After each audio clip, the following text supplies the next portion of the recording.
So how does societal inclusion and exclusion work? Yeah. So, you see, people think about societal exclusion as a traditional way of locking someone up in a mental institution, a special school, or a psychiatric facility. But at the end of the day, what Article 19 of the Convention of the Rights of the Persons with Disabilities advocates for is the issue of inclusion on an equal basis with others. So while you might say, at least the person is not locked up in a hospital or in a school, see, then they are included. No, they are not. We have to look at inclusion and exclusion as the yin and the yang. They're two sides of the same coin, and it's literally about how we live our lives every day that might lead to inclusion or exclusion. Which means that we need to look at, again, the family situation. Here we'll be talking about the extended family, the chiefs, the community we live in. So the first level of exclusion, as we have said, is the issue of attitude. Believing that my child or me as a person with a mental disability is a curse. Yes. That attitude alone is very exclusionary. And this is how it excludes. It creates a bias. If you think I'm a curse, you won't want to associate with me. But at the same time, you have taught me that I am a curse, so I won't want to associate with you. Automatically, exclusion. Yes. How do we remedy that? We start changing our conversations. Don't see my condition. Don't see my disability. Don't even identify me by my disability. We do that all the time at home.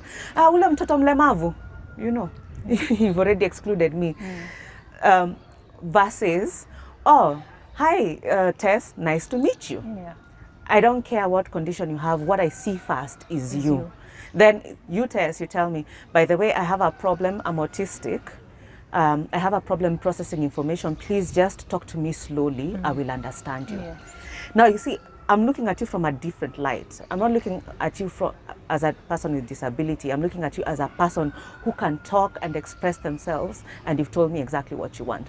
The same way, when I'm feeling uncomfortable in a situation, forget disability, as women, we are taught when you're feeling uncomfortable walking on the street and all of that, men are hooting at you and stuff like that. You're told to keep quiet. Does it make it stop? No. No. But have you ever tried talking back to those men? Yes. And what is usually the outcome? There are very few who acknowledge what they have done. Yes. Most of them, someone retorts back, or someone tries to defend their action. Yeah, but after that, it will never happen again. Yes, yes.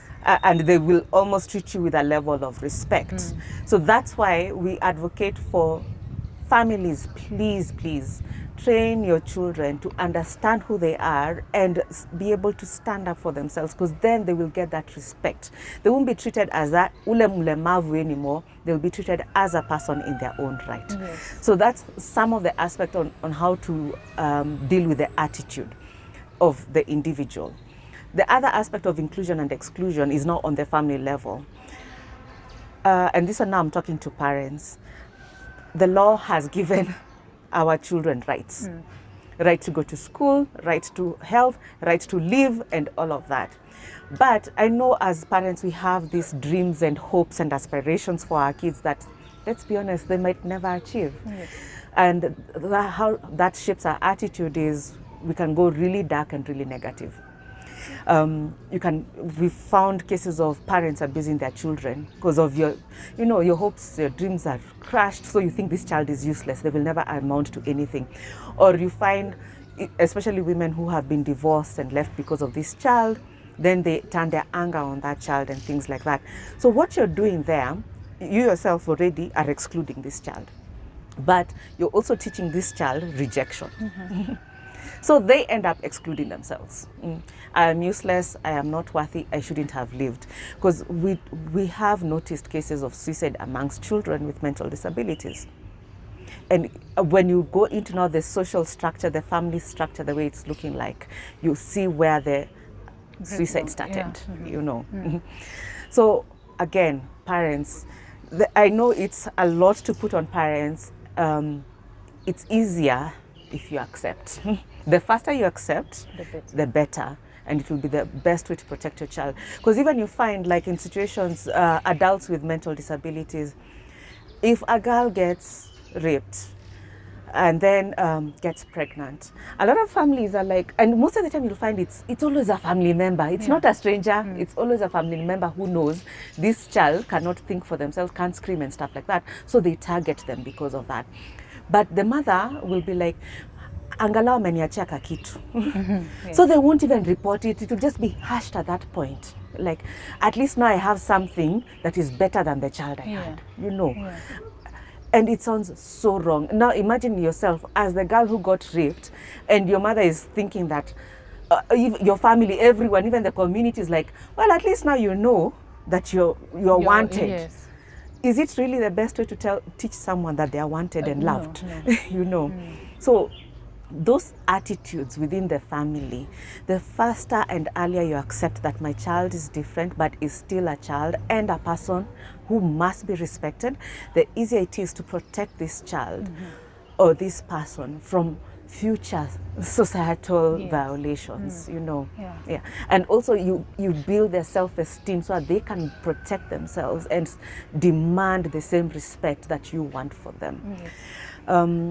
Then there's now the extended family. Oh, the extended family are always a hoot. Before we now get to the extended family, you mentioned that these individuals commit suicide as a result of the exclusion. So I'm curious, do we have cases of homicide in like members of the family killing someone with disability? Yes. There was a famous one. We don't even have to go far. The one in Kericho, where the 3-year-old girl with autism was killed by her own mother. You know, and it happens all the time. The thing is, because again, nobody really pays attention to mental disability, you will never know the numbers. But we do have enough numbers to call for investigations. And most of the time, you'll notice that it's not direct homicide or murder the way we know it, like someone actually came and shot you or things like that. It is homicide through neglect. I just neglect my child until they die. Majority of the cases, it is always through neglect. Or if I know my child can't swim, I just take him by the pool and wait for nature to take its course, you know. And such cases are the hardest to prosecute, because how do you prove that it wasn't an accident, you know? So I can't blame parents. I definitely understand the frustration, especially when you don't have help, but it's still not a reason. Your child is a person and they have a right to life. You should never kill anyone. Okay, so moving to the extended family now, and the social inclusion and exclusion. So there's exclusion through family gatherings, and this one you can look at it from different angles. Apart from just attitude, there's the exclusion of food. Like for me, I know my child is on a special diet. You've invited me over for a family gathering with food that is not appropriate for her, or I've invited you over to my place and I've cooked food that is appropriate for my child, but everyone else is like, nope, we don't want to eat that. So naturally you find that people just start excluding each other because of that.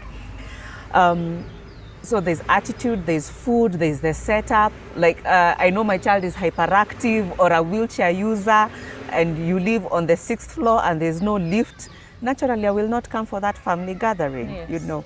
So when we talk about inclusion, it is about addressing all these issues that will make it easier for me to say no to an invitation. Address the food, address the environment, address the attitude, and then you end up including the person with disability. And it's not just for the person, it's also for their family. Like one of the biggest challenges I have is balancing raising my 2 children. I have one typical child and one who's not neurotypical. So if my other child, my child with autism, can't go, it means we all can't go. So I end up creating, excluding not just my child with disability, I'm also excluding my child without disability, you get? So, and in most cases, family gatherings will want to see the child without disability or me because I am their child or grandchild or whatever. But then again, you tell people, no, if you're thinking about including me or my typical child. You have to include my child with disability, and this is what I need you to do. And we're not even asking for too much, you know. In most cases, we're just asking to, is it okay if I bring my own food?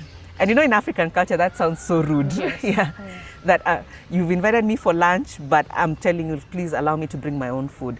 It looks rude, but we're not being rude. It's literally just us trying to ensure that we are all involved, we all have fun, and we all have an easier time. Mm-hmm. Same thing applies to, you know, sleepovers or respite care. Like you find children with disabilities, it can be one of those weeks where my child was having terrible health issues. So I haven't slept, I haven't rested, and things like that. So one way of including me is by literally just taking my kids away so that I can sleep, yes. You know. Just showing a level of concern. That is what we're asking for from family gatherings, from society, from neighbors. A level of concern to show that, to communicate that you care about me and my child with disability. And trust me, it actually works a lot, because that's when, I'm sure you've noticed a lot of parents with disability have low self-esteem issues, or they're angry, yes. They have different levels of depression and things like that. So just by showing concern, you are addressing not just inclusion, you're also addressing the mental health of this family, giving this family rest, giving them, lifting up their self-esteem, lifting up their confidence, dealing with the anger and the bitterness that they're feeling, you know, just by showing concern, you know. So that's what I always tell people. It's not always about the law. Sometimes you also look at the social side of things. Mm-hmm. And if you address the social factors, then you end up including the person with other benefits. Okay. Yeah. So now, when you're mentioning now about the exclusion, let's talk about the traditional healing aspect, and also because the bad omen and traditional healers, they tend to come hand in hand. Yeah, let's talk about that. Not just traditional healers, I'm going to throw another group there. Churches, pastors and mosques, you're also in the same group as traditional healers. Because you realize aspects of exclusion come in that context. Bad omen, curses, witchcraft. The Bible is always thrown in there, you know, that, oh, God will protect you, pray against this evil spirit in your family or whatever. And that's how you end up creating this perpetuation of this stereotype that it's a curse, it's a bad omen. So in the family setting, most people will talk about, oh, you were cursed, or which ancestor died and wasn't happy, they were not named, or whatever other crazy story they'll tell you. When you go to the church puts it as, you know, you don't believe in God enough, or God can heal your child, pay some tithe, and there's a particular prophet we know who can heal your child and everything. Similarly, even in Islam and even in Hindu, it's not any different. It's always connected to the whole faith issue. Now, there are two outcomes out of this. The first outcome is I get scared.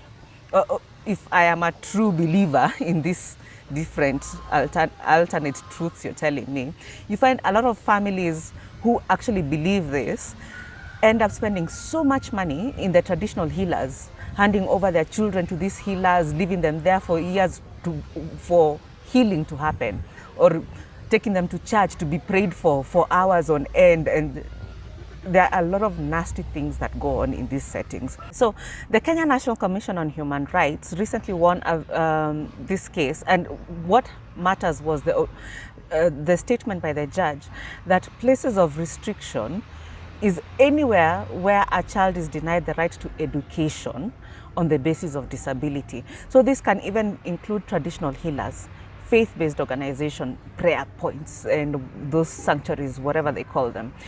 Whether Muslim, Christian, or Hindu were all captured in that ruling. Because the whole idea is the child has a right to education despite their disability. And the parents were even held accountable for taking their child to the prayer sanctuary and violating his rights to liberty and education. So they were equally jailed and fined for that violation.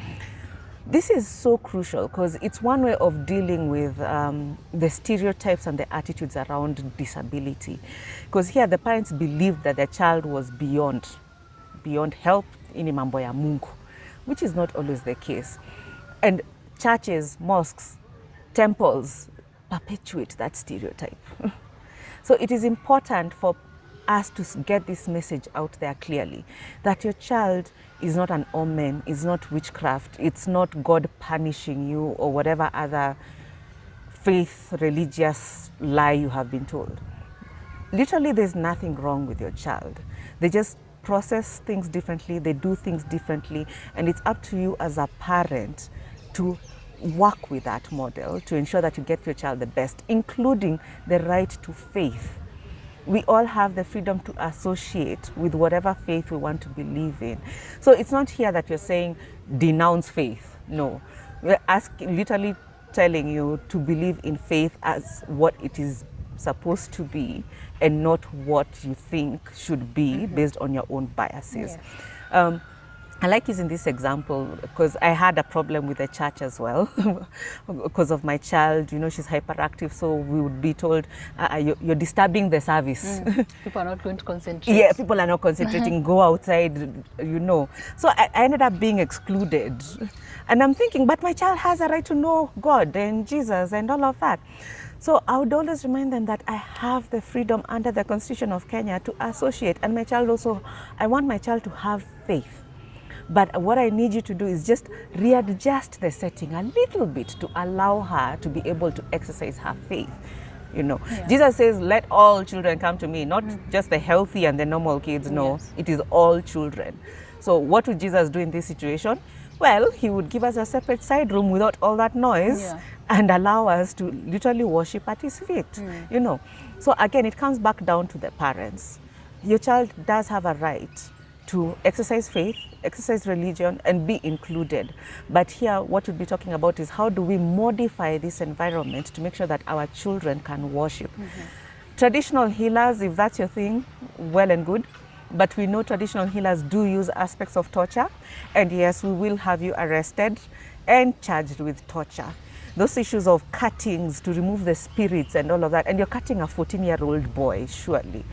That is definitely not healing. Yes. And you're subjecting them to torture. And we will have you arrested and charged with torture.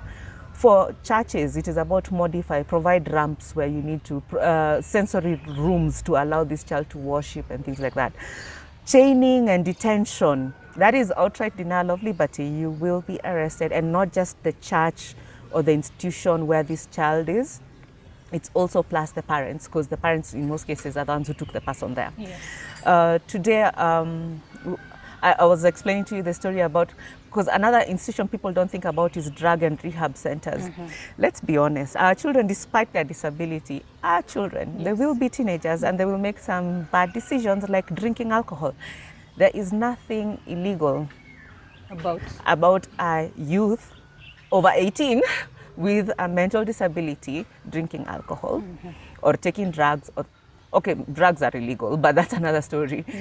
So there's nothing illegal about drinking alcohol. But you find my child with autism, who's 27 years old, drank alcohol and is taken to a rehab center.